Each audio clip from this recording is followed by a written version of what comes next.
Hello बच्चों, let's read the question. Question says pentoses and hexoses are common. पहला oligosaccharides, दूसरा disaccharides, तीसरा monosaccharide, last में polysaccharide. तो यहाँ पर इस क्वेश्चन का हम की कॉन्सेप्ट देखते हैं। की कॉन्सेप्ट में यहाँ पर हम डिस्कस करेंगे क्लासिफिकेशन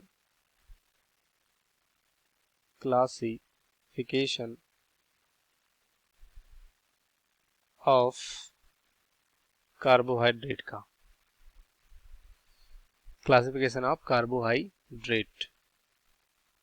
तो यहाँ पर जब कार्बोहाइड्रेट का क्लासिफिकेशन करते हैं तो किसी न किसी बेसिस पे करते हैं। तो ये किसके बेसिस पे होगा? On the basis of number of carbon. तो यहाँ पर कह सकते हैं on the basis of number of carbon, इसके बेसिस पे डिवाइड करेंगे या क्लासिफाई करेंगे। तो यहाँ पर पेंटोज और हेक्सोज की बात कर रहे हैं तो सबसे पहले इसमें आता है मोनोसैकेराइड।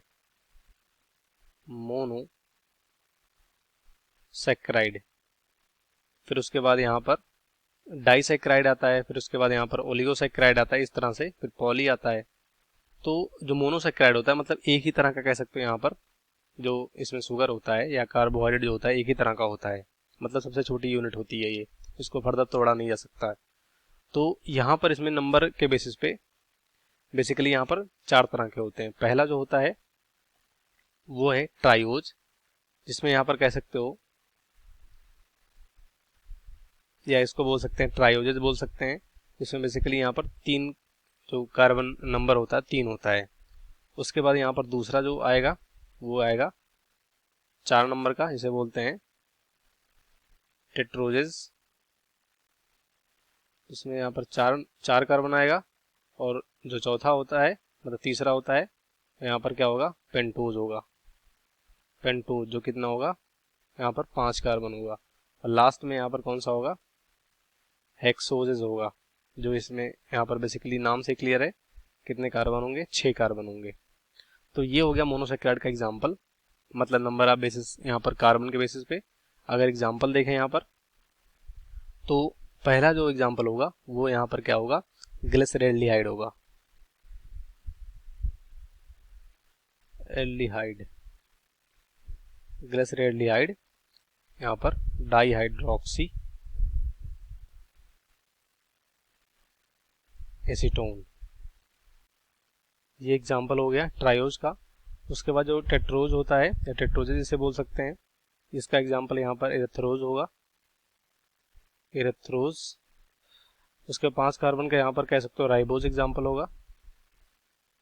लास्ट में जो 6 कार्बन है इसका एग्जाम्पल यहाँ पर ग्लूकोज होगा, जो 6 कार्बन का होता है। उसके बाद यहाँ पर मोनो के बाद क्या आ जाएंगे? सीधे कह सकते हो डाइसैकेराइड आएगा। और जो डाइसैकेराइड होता है उसको हम बेसिकली यहाँ पर ओलिगो में पढ़ते हैं। तो देखेंगे अब हमारा ऑप्शन कौन सा होगा। पहला है ओलिगोसैकेराइड। तो ओलिगोसैकेराइड में यहाँ पर डाइसैकेराइड के एग्जाम्पल भी देख सकते हैं, जैसे कि माल्टोज, सुक्रोज, ये सब होता है। तो ये मोनो नहीं होता है, गलत होगा, मतलब 2 से अधिक मिलकर बनता है ये। और जो दूसरा डाइसैकेराइड ये 2 कह सकते हो यहाँ पर ग्लूकोज से या 2 यूनिट से मिलकर बनता है। तो इसका एग्जाम्पल जैसे कि माल्टोज, यहाँ पर ये भी गलत हो जाएगा। और तीसरा मोनोसैकेराइड, तो मोनोसैकेराइड यहाँ पर पेंटोजेज एंड हेक्सोजेज हैं, देख सकते हैं। पेंटोजेज का एग्जाम्पल राइबोज होगा और हेक्सोजेज का एग्जाम्पल ग्लूकोज होगा। तो यही हमारा राइट होगा जो कॉमन है। और लास्ट में पॉलीसैकेराइड, तो पॉलीसैकेराइड में जैसे कि स्टार्च, ग्लाइकोजन, बहुत सारे यहाँ पर यूनिट ग्लूकोज यूनिट मिलकर बनते हैं ये। तो ये गलत हो जाएगा। इस क्वेश्चन का राइट ऑप्शन हमारा कौन सा होगा? यहाँ पर तीसरा होगा, बाकी सभी गलत हो जाएंगे। वो भी understood well. Best of luck, thank you.